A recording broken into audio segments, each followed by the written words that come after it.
السلام علیکم۔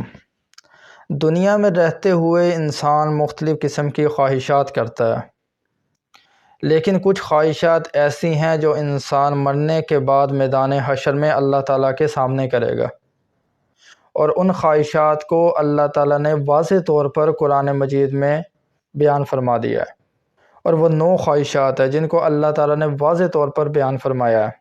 اللہ تعالیٰ نے سورۃ نبا آیت 40 میں ارشاد فرمایا ہے، جس کا ترجمہ ہے کہ انسان قیامت کے دن کہے گا کہ اے کاش آج کے دن میں مر کر مٹی ہو جاتا، اے کاش میں نے اپنی آخری زندگی کے لیے کچھ کیا ہوتا۔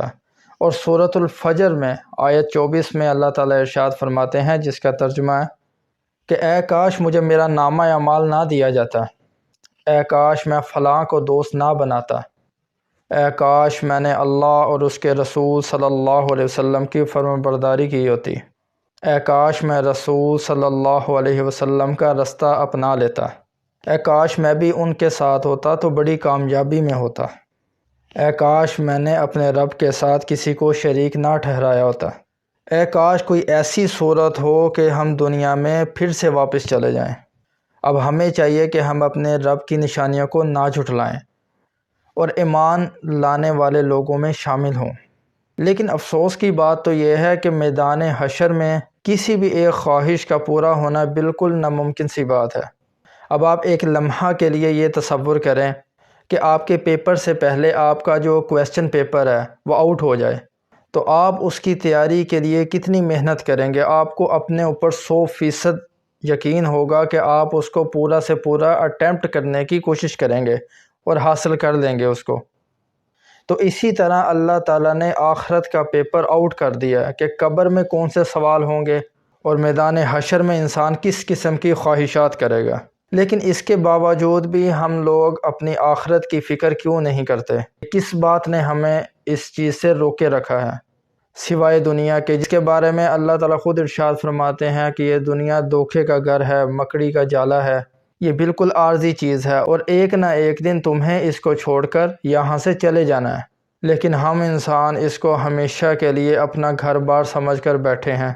اگر ہماری آنکھیں ہماری موت کے بعد ہی کھلنی ہیں تو اس کا کوئی فائدہ نہیں ہے، کیونکہ ہمارے اعمال جو ہمیں دنیا میں اکٹھا کرنے تھے وہ تو ہم دنیا میں چھوڑ آئے، تو آخرت میں ہم کس امید کے اندر جا رہے ہیں؟ کیا کبھی آپ نے اس بارے میں غور کیا؟ چلیں اس کی ایک اور مثال لیتے ہیں۔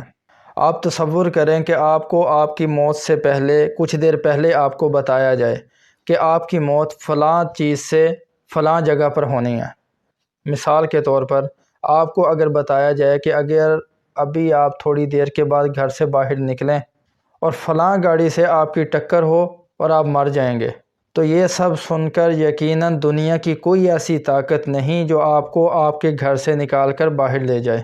لیکن دیکھیں اللہ تعالیٰ کی ذات کتنی مہربان ہے، کتنی قدردان ہے کہ اللہ تعالیٰ نے نہ صرف پیپر کو آؤٹ کر دیا بلکہ CCTV کیمرے کے طور پر آپ کو آپ کا فیوچر بھی دکھایا ہے کہ اگر صحیح راستے پر چل کر آؤ گے تو جنت میں جاؤ گے، اگر دنیا میں اپنی من مرضی کرو گے، اللہ تعالیٰ کے حکموں کی خلاف ورزی کرو گے تو جہنم میں جاؤ گے۔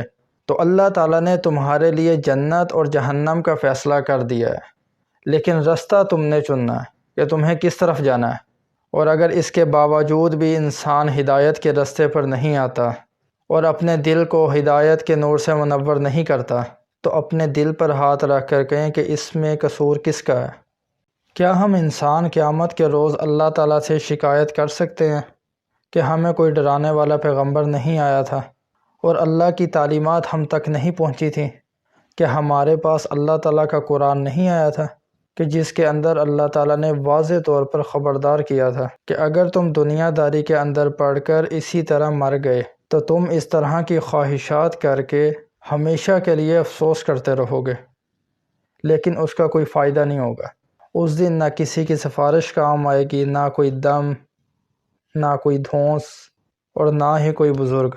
لیکن خوشخبری اس بات کی ہے کہ اس خبر کو سننے اور اس وارننگ کو آگے پہنچانے کے لیے ہم زندہ ہیں، اور جب تک ہم زندہ ہیں اللہ کے حضور ہماری توبہ بھی قبول ہے۔ آج سب اپنا احتساب کر لیں کہ آج اچانک کسی حالت کے اندر آپ کو موت آ جائے تو آپ کے ایسے اعمال ہیں کہ ہماری بخشش ہو سکے۔ ایک بار سوچئے گا ضرور۔ اللہ تعالی ہمیں سمجھنے کی اور زیادہ سے زیادہ نیک عمل کرنے کی توفیق عطا فرمائے۔ آمین۔